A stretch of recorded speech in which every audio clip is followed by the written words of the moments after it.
নমস্কার, আমি স্মৃতি। আমরা মেয়েরা রান্নাঘর ভীষণ ভালোবাসি। আমাদের সারা দিনের বেশিরভাগটা সময় কাটে এই রান্নাঘরে। তাই আমরা সবাই চাই আমাদের এই রান্নাঘর যেন মনের মতো হয়, যেন সুন্দর করে সাজিয়ে গুছিয়ে একটু পরিপাটি করে রাখতে পারি। আমার আজকের ভিডিও বলতে পারো একটা রিকোয়েস্টেড ভিডিও। জানতে চেয়েছো আমি রান্নাঘরে ব্যবহার করা কাপড় চোপড়, মানে যেগুলো রান্নার কাজে আমরা ব্যবহার করি, ধরো হাঁড়ি ধরতে কিংবা মোছামুছির কাজে, যেগুলোকে পাতি কথায় আমরা ন্যাকড়া বলে থাকি। বাইরে এত হাওয়া দিচ্ছে মনে হচ্ছে সব কিছু উড়িয়ে নিয়ে চলে যাবে, আর এই হাওয়াটা এতটাই বাজে হাত পা মুখ ঠোঁট সব ফাটতে শুরু করে। রান্নাঘরে মোছামুছির কাজে ব্যবহৃত কাপড়ের পরিমাণের সংখ্যা কিন্তু অনেকটাই হয়, আর সেটা যদি এদিক ওদিক ছড়িয়ে ছিটিয়ে থাকে সেটা দেখতেও ভীষণ বাজে লাগে। মাইক্রোওভেন যেখানে বসানো আছে তার নিচে 3টে বাস্কেট রয়েছে। একটা বাস্কেটে তো আমি আলু পেঁয়াজ রসুন এসব রাখি, আরেকটাতে ওই মাসকাবারির জিনিসপত্র টুকিটাকি ছোটোখাটো জিনিসগুলো রাখি, আর এই যে 3 নম্বর বাস্কেটটা এর মধ্যেই থাকে রান্নাঘরের যাবতীয় কাপড় চোপড়, যেগুলো আমি নানা রকম কাজে ব্যবহার করে থাকি। তবে সেই নানা রকম কাজটা শুধুমাত্র রান্না ভিত্তিক। রান্নার বাইরে অন্যান্য কাজে, মানে বাড়ির অন্যান্য জিনিসপত্র যখন মোছামুছি করি সেই কাজের জন্য ব্যবহৃত কাপড় এখানে থাকে না, সেটা রাখার জায়গা অন্যত্র রয়েছে। আচ্ছা, এবার তোমাদের বলি, এই বাস্কেটের ভেতর 2টো ভাগ রয়েছে, সে কারণে আমার সুবিধাও হয়েছে। মানে একদিকে মোছামুছির কাজের জন্য যেগুলো কিনে ব্যবহার করি, মানে মাইক্রোফাইবার ক্লথ যেগুলো, সেগুলোকে একদিকে রাখি, এবং বাকি দিকে যে এগুলো যে দেখছো এগুলো আমাদের ঘরের কাপড়, মানে ধরো ওই পুরনো সুতির কাপড় চোপড়, সেগুলোই এখানে কেটে কেটে রেখেছি। আর তাছাড়া এখানেও ছোট ছোট রুমালের মতো মাইক্রোফাইবার ক্লথ রয়েছে।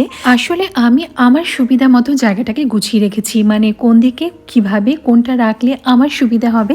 প্রত্যেকেই কাজের সময় নিজের নিজের সুবিধাটাই দেখবে, তাই আমার যখন যেভাবে যেটা সুবিধে আমি সেভাবেই কাজগুলো করি। আচ্ছা, এখানে যে কাপড়গুলো দেখছো, এই যে এখন যেগুলো বের করছি, এগুলো বিশেষত আমি হাঁড়ি ধরার জন্য ব্যবহার করি। ভাতের হাঁড়ি, বিশেষ করে যখন মাড় গালতে হয় তখন এগুলোর সাহায্যেই আমি ভাতের হাঁড়ি উপর করি। কাপড়গুলোকে ছোট ছোট করে কেটে ঠিক এইরকম ছোট ছোট ভাঁজ করে রাখি, এতে ভাতের হাঁড়ি ধরতে সুবিধা হয়, মার গালতে আমার সুবিধা হয়। আগে আমার মাকে দেখতাম এরকম ছোট ছোট করে সেগুলোকে সেলাই করে রাখতো যাতে ভাঁজটা খুলে না যায়, কিন্তু আমি সেলাইটা করি না, তাহলে ধুলে না চট করে শুকোতে চায় না, তখন আবার একটা বাজে গন্ধ ছাড়ে, আর ওই গন্ধ জিনিসটা আমার একদম পছন্দ নয়। তাই এই রকম ছোট্ট ছোট্ট সুন্দর করে ভাঁজ করে রাখি, আর যখন ধোয়ার থাকে তখন চট করে শুকিয়েও যায়। আর এইদিকে মাইক্রোফাইবার যে তোয়ালাগুলো দেখছো, এগুলো বিশেষত আমি কী কাজে ব্যবহার করি জানো? রান্নাঘরের এই যে ক্যাবিনেটগুলো, সেগুলো যখন আমি মুছার পর, মানে বিশেষ করে জল কিংবা ওই যে আমি একটা লিকুইড তৈরি করে রাখি, সেটা দিয়ে মুছার পর এই কাপড়গুলো দিয়ে আমি একবার হালকা করে আবার মুছে দিই। তাহলে কি হয় বলো তো, ওই যে একটা জলের দাগ সেটা থাকে না, সঙ্গে সঙ্গে শুকিয়ে যায়, তো জিনিসটা একদম চকচকে করে। আর এই যে এই ধরনের কাপড়গুলো, এগুলো কি বলো তো, বালিশের কভার, পুরনো বালিশের কভার, যেগুলো আমরা কি করব বা কি কাজে ব্যবহার করব বুঝতে পারি না, সেগুলোই তো আমরা ন্যাকড়া হিসাবে জিনিস মোছামুছির কাজে ব্যবহার করি।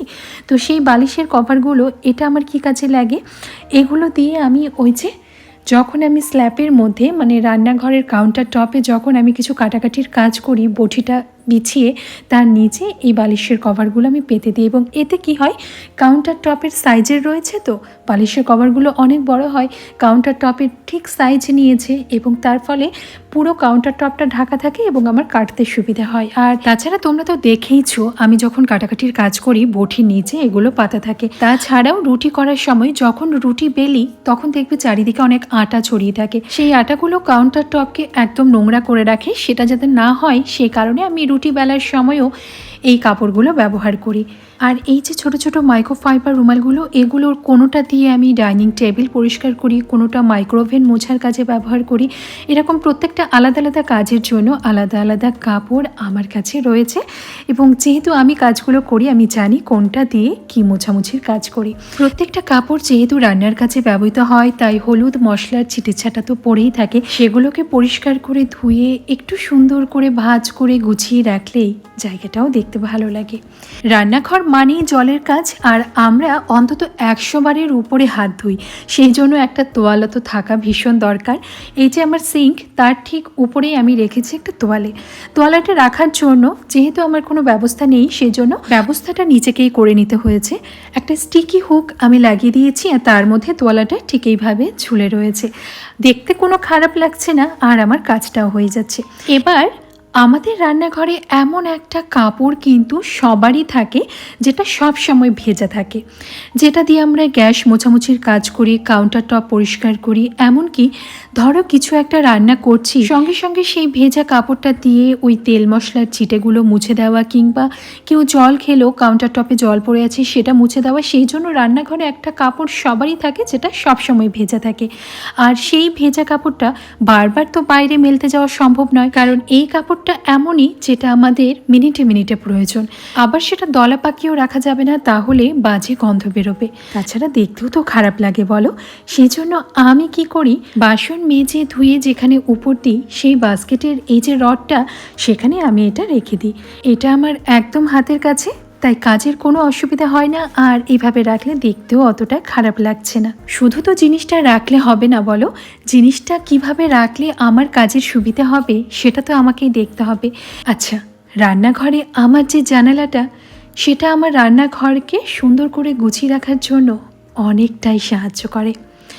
তোমাদেরকে দেখাচ্ছি, সিঙ্কের পাশে যে বাসন মাজার জিনিসপত্র, সেটা আমি ওখানে রাখি আমি ঠিক রান্নাঘরের যে জানলাটা, যেহেতু বেশ অনেকটা স্পেস রয়েছে, এখানে এইসব জিনিসগুলো খুব সুন্দর করে রাখা যায়।